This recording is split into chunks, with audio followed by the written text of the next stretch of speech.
You were never supposed to chase wellness. You were meant to live by it. Anything and everything you were taught to optimize, your body, your money, your emotions, your soul, they were never separate. They were always one system. We call it the wellness pentagon: physical, mental, emotional, spiritual, and financial nourishment of self. When one is starving, all five suffer. When one comes online, all five begin to thrive. In this video, 5 top teachers that have ever come on the podcast are here to show you how to nourish all 5 sides of your wellness pentagon. Enjoy. Literally, your life could change overnight if you just promised yourself and committed to eating dinner at 6 p.m. It's on the screen right now, a clip of you talking about this. It's called the Han Dynasty Wisdom of Organ Clocks. Can you go into this? This is a really fascinating part when we look at circadian rhythm. When people think about the whole aspect of meal timing, for a lot of like evidence-based professionals, they throw it out the window. Oh, that's not going to help you burn fat faster than like, going in a calorie deficit. I get it, right? I get it. But what they're missing is the fact that your body is a machine. And the more that we actually understand how this machine works, the more that we understand how this like internal clock inside of our bodies work, the more we attune ourselves to what is natural to our bodies. So when I think about the circadian meal timing, I say this so many times, it doesn't get the amount of attention that I think it should, but I think it's one of the most important aspects of someone's nutrition, which is actually to create the nutrition architecture of how you are going to eat and also what you are going to eat as well. So we all hear about kind of like, I think the most important part to this whole like circadian or eating to your circadian rhythm is like, number one, when do you decide to stop eating? Because that is the problem that a lot of people are facing up right now. They give themselves like the abundance of like options to eat whenever they want. But in this modern food environment, and also with our modern, like, let's just say like our biology, our circadian rhythms, there is a specific time to stop eating, which is going to be around 3 to 5 hours before you go to sleep. And I don't do that to lose weight. That's what a lot of people say. Oh, you're just doing that because you want to lose weight. No. This is not what I'm doing it for. I actually do it because there is a downstream domino effect when you do this to your body that people don't understand. So when you stop eating 3 to 5 hours before going to sleep, it increases sleep quality by decreasing the amount of times you wake up in the night. When you have great sleep, what's going to happen is that there's going to be a downstream consequence of you being able to regulate your appetite hormones and your hunger hormones because your body is working as it should and you're eating when you should. And also, you are stopping yourself from eating when the time of willpower is going to wane the most, which is going to be at night. And then a lot of people are like, well, you should skip breakfast and just do intermittent fasting. I'm just like, I think that is probably the worst thing, especially for a high stressed individual. Because not eating is a stress. People don't realize that. And also, when we have a meal set up at least 1 to 2 hours upon waking, what happens as a result is that helps, especially if it's high protein, that helps us regulate our hunger at the end of the day. And everyone's like, I'm just not hungry I'm just not hungry in the morning. And I'm like, you're not supposed to eat when you're hungry. You're actually supposed to eat before the hunger pangs come. Because when you're hungry, that's already too late. Your body's already like, I'm starving. Let's go eat. I'm willing to eat anything. And even when you are done eating, you are still going to be hungry after that. I actually say that you should train your hunger as opposed to letting your hunger dictate when you eat. So when someone has the meal at least 3 to 5 hours before they go to sleep, when someone has the meal 1 to 2 hours upon waking, they put a middle meal in there, maybe like a snack in between or whatever. This creates this architecture of eating that you can take with you anywhere. And especially because I work with entrepreneurs and I work with a lot of these founders who have to travel everywhere. I actually say the most important part to your eating is actually maintaining the architecture wherever you are in the world. So let's just say you're in Austin and, you eat at 8 p.m., 12 p.m., and 6 p.m. in Austin. You go to London, you are going to eat at London time at 8 a.m., 12 p.m., and 6 p.m. And that is going to attune yourself to the new time zone that you are currently in. And is also going to control your hunger. So for me, it's like the attunement of to our natural rhythms. It makes the process of dieting and maintaining or actually sticking to a diet so much easier because you are literally entraining your body on when it's supposed to eat and when it's not supposed to eat. And also you're improving sleep quality as a result of making sure that you're not munching on something right before you have to go. I love the architecture, because when a human being commits to, okay, I'm going to stop eating at 6, then when they have the cravings or they have the, stimulus and response come up at 9 p.m., it's actually a beautiful space to be curious. Yes. It's such a gift. I know in the moment, y'all, it doesn't feel like that. Believe me, I'm not trying to say this is easy, right? That's why Dan has support. That's why you've created your program. That's why we're all doing what we're doing, because if it was so easy, everybody would just do it, right? That's why we need support. We do it in community. But I wonder how you feel about this. The Han Dynasty and the wisdom that they had 2,000 plus years ago. You talked about this in your post, where the organs actually had more fuel in the morning, and then in the evening, the spleen and stomach specifically were declined in their efficiency. Can you talk a little bit about that? So for me, this comes down to the timing of digestion. And our digestive tract has a clock. Our liver has a clock. Our heart has a clock. Our hormones have clocks. So when we are thinking of like this nutrition architecture, what we want to do is we want to be able to facilitate as much of this rhythm to our organ clocks as possible. And I always go back to the digestive rhythm, because when people are trying to digest a heavy meal right before they're going to bed, it's counterintuitive to how the body wants to perform. When they're going to bed is called rest and digest for a reason. So if you're having you had like 500 calories in the breakfast, you have 500 calories at lunch, and then you have like 1,500 calories at dinner, what's going to happen is that your body's still going to be working even though you're trying to rest by digesting food. Digestion takes energy. And when we're getting ourselves to lean down into the end of the day, we actually want to be taking in less calories as our meals get into the later parts of the day. And this is going to allow us, our digestive tract, to take a break, to allow ourselves to sleep. And then when we attune ourselves to this particular timing, to these particular clocks, what I find with a lot of people is they actually come back to me and say they drop like 40 pounds. They're like, it's actually easier than I thought it was. Because they're just so habituated to eat past 6? Exactly. So they say it's easier because the whole thing about losing weight is the fact that you have hunger.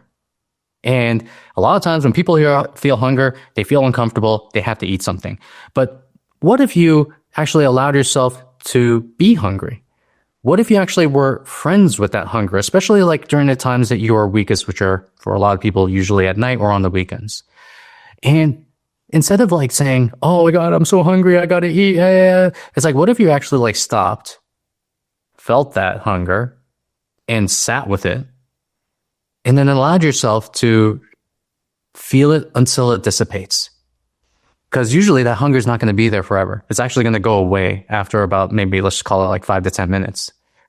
What is going to happen is that you're going to realize that you don't need to eat when you're hungry. And actually, most times when you think you're hungry, you're probably bored, anxious. We were talking about this just previously, where it's like, it's usually like this coping mechanism. It's an emotion. You're not actually hungry.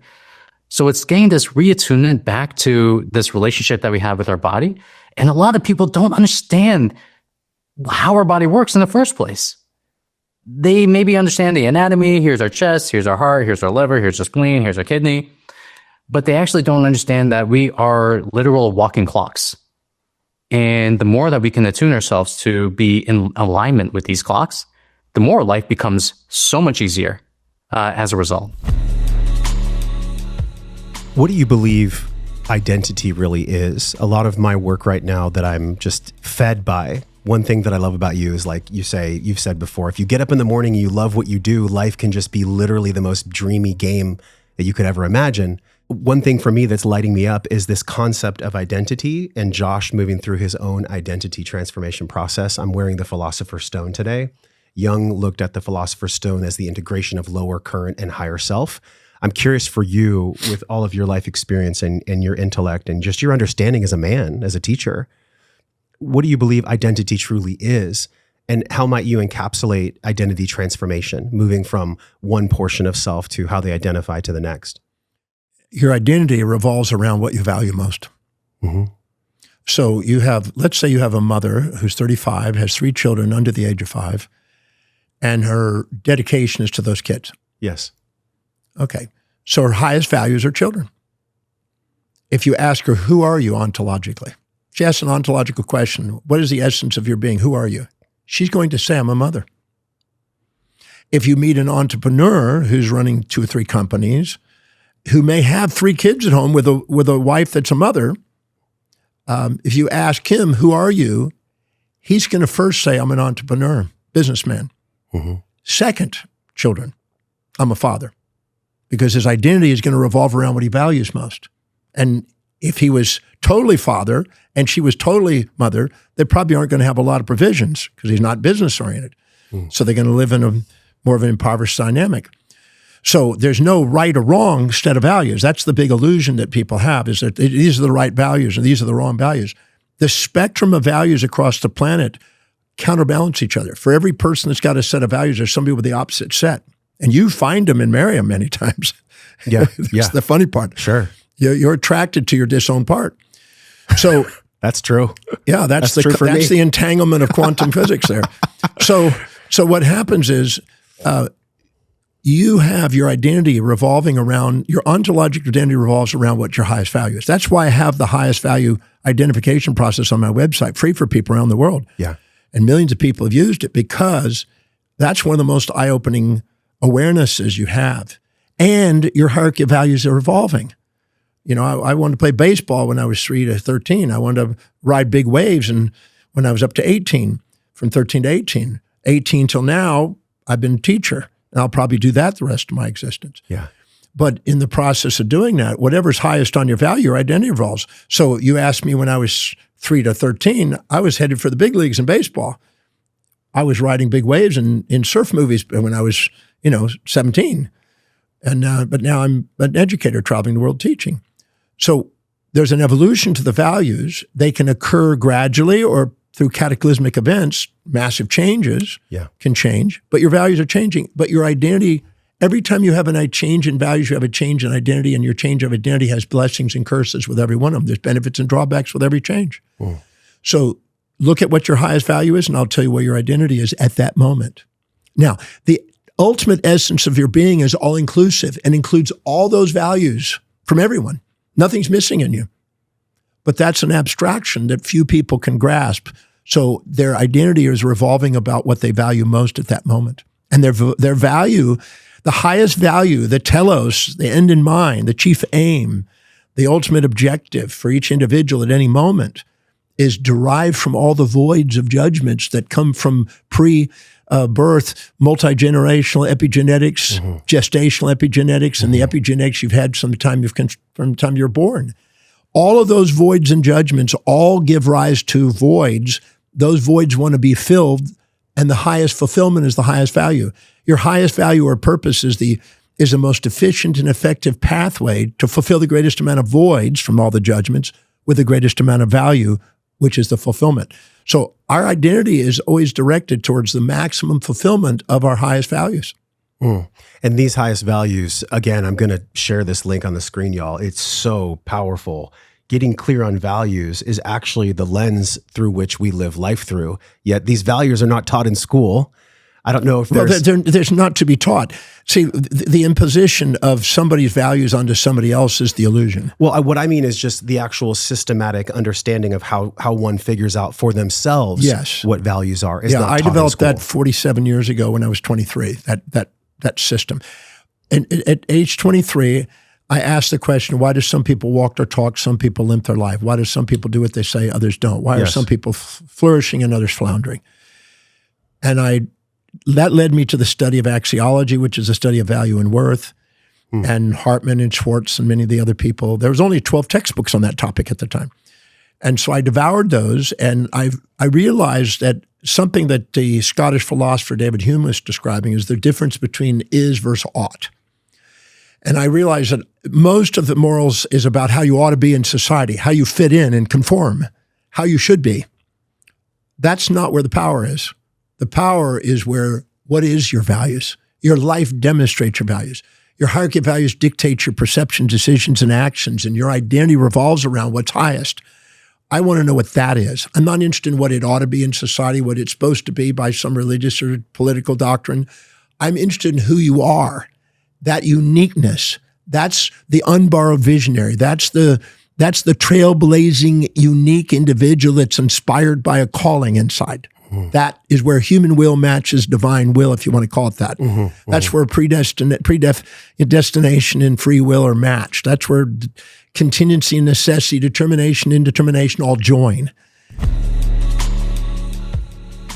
But this is the thing, is the deeply rooted dynamic around hiding is the shame device. Yes. So when you look at shame is have components of shame as well, right? So shame is wrong, bad, broken, not enough, too much. Needs to be hidden. Right. Put it away. Well, it will hide because we will hide because when we are shameful, then the tribe, the community will put us out and then we die. We're pack animals as human beings, right? And so if something about me is wrong, something about me is bad, something about me is broken, wrong, too much, not enough, all of those things, if any of those things and somebody else sees me as that, I may get excommunicated. So I hide those things. If somebody thinks that watching porn is terrible, I hide it and I do it in the shadows, right? If somebody thinks smoking cigarettes is bad and I can't let them see it, I hide it and I brush my teeth and I do all these things and have all these mints and I hide it. So I'm not excommunicated. So I'm not shut out. And that is what kills us.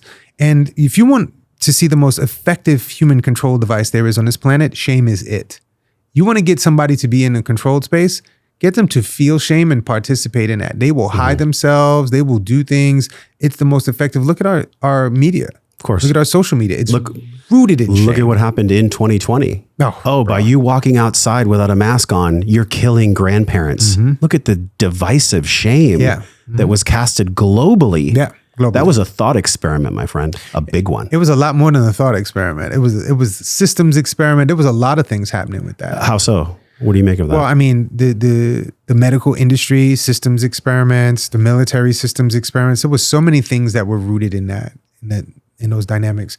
But the foundation of that is mind control, right? And you control people by giving them an identity of being wrong, being bad, being broken, being not enough, being too much. You apply shame to them, and then they'll do what you say. You remove their rights, right? By telling, if you do this, then I'm going to remove your rights because you're a bad person. So you get put over there, you die.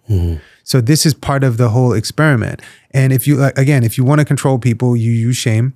But it's a military experiment. It's a governmental experiment. The medical industry, so many of my colleagues got fired for not taking the vaccine. It was crazy. And these are people, so, if we're going to go into that space, when I was working in the hospital system, I saw things coming on. And I was asking my colleagues all the time, do y'all not see what's happening here? And when, we used to have to take the flu shot every year.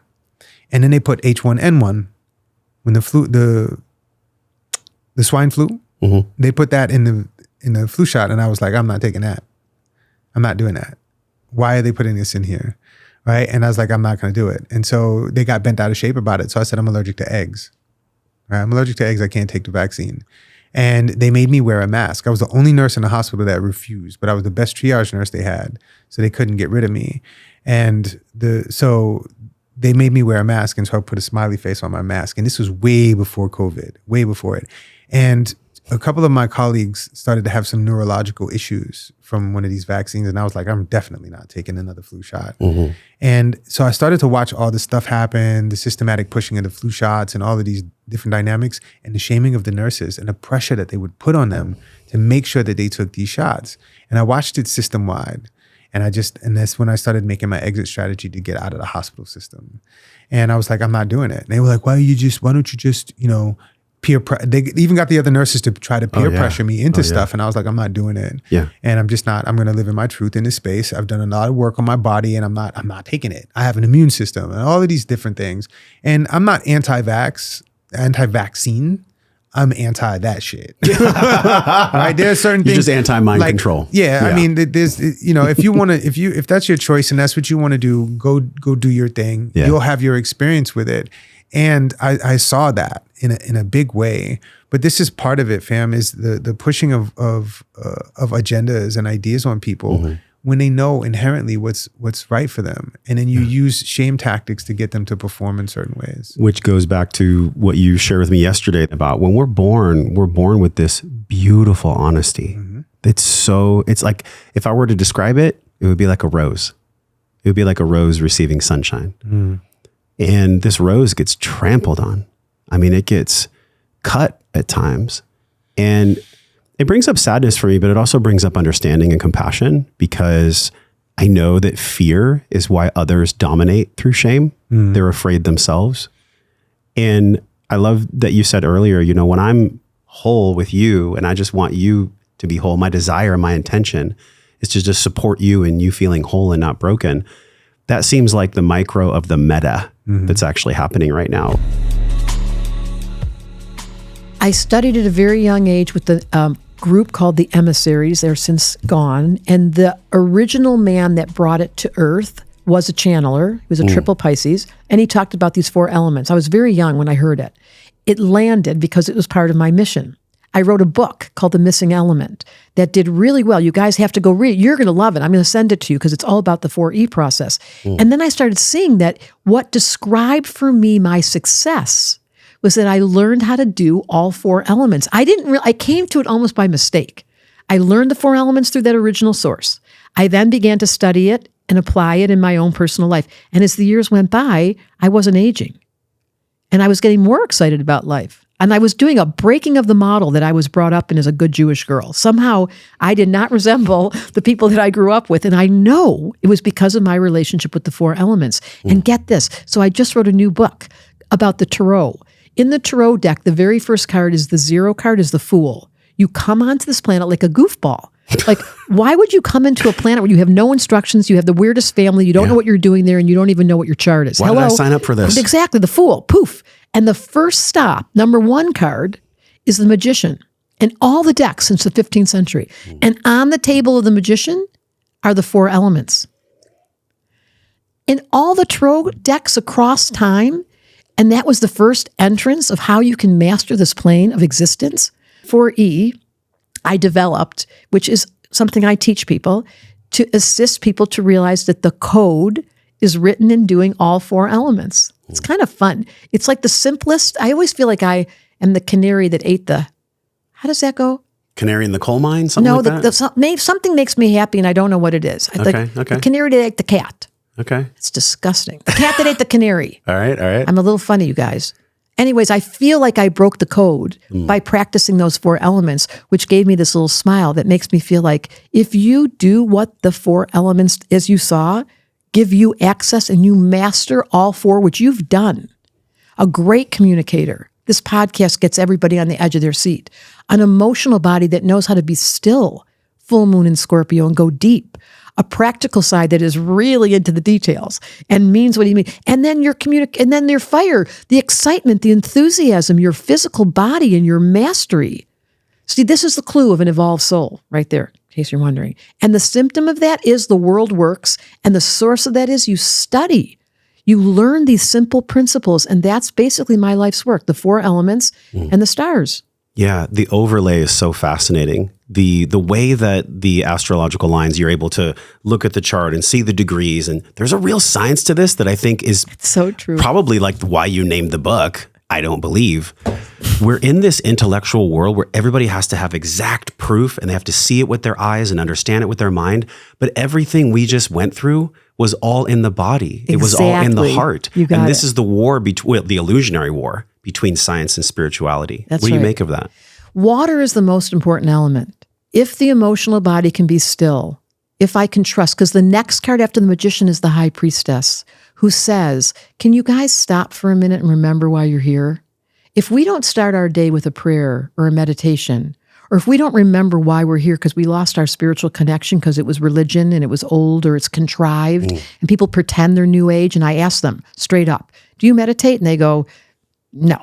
I mean, we all hear about it, but do we actually do it? Do it. And this is the real power of all of my work, is the first element is water and the ability to actually have faith that there is a design. It's such a great feeling. when you know that this planet is organized by a higher intelligence, and astrology is proof of that.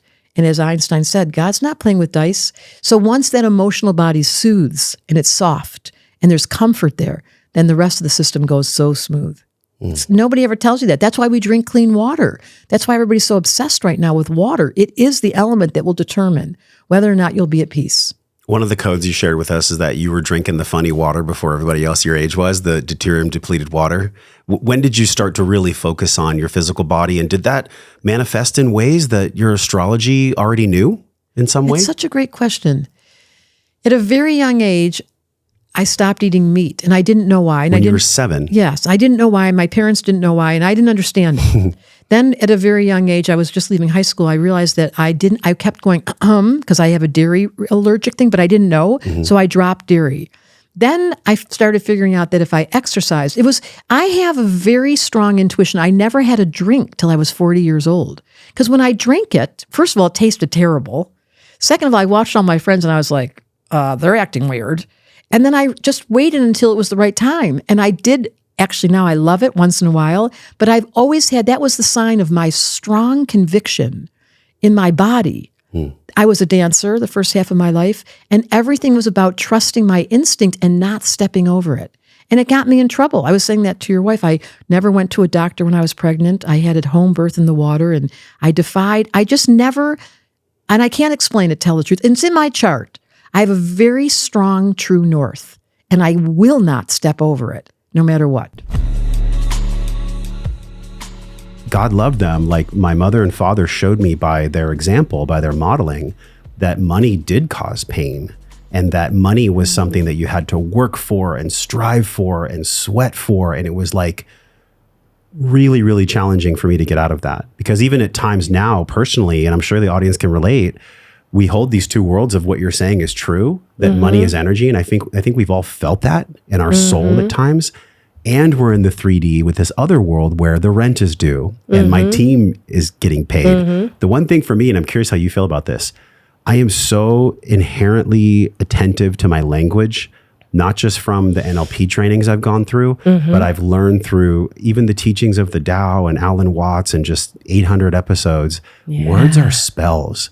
When I'm saying I have to pay my team versus I get to pay my team, it's a really simple concept to hear, but to embody the power of words when it comes to money is a totally different matriculation process. Can you speak to that? Oh my God, it's so amazing that you brought that up, because it is true, and we are casting our own spell over and over again, and we're asleep when it comes to that, right? Even just, something that you said, and you said, money is pain, right? Yeah. Like money is not pain. The pain is believing that you're controlled by money. And so once we see that, then what happens is like, poof, you no longer believe it. And so effectively, we're just being ruled by what are our own truths. And so the bridge is distinguishing what was given to us as truth versus what's our real truth.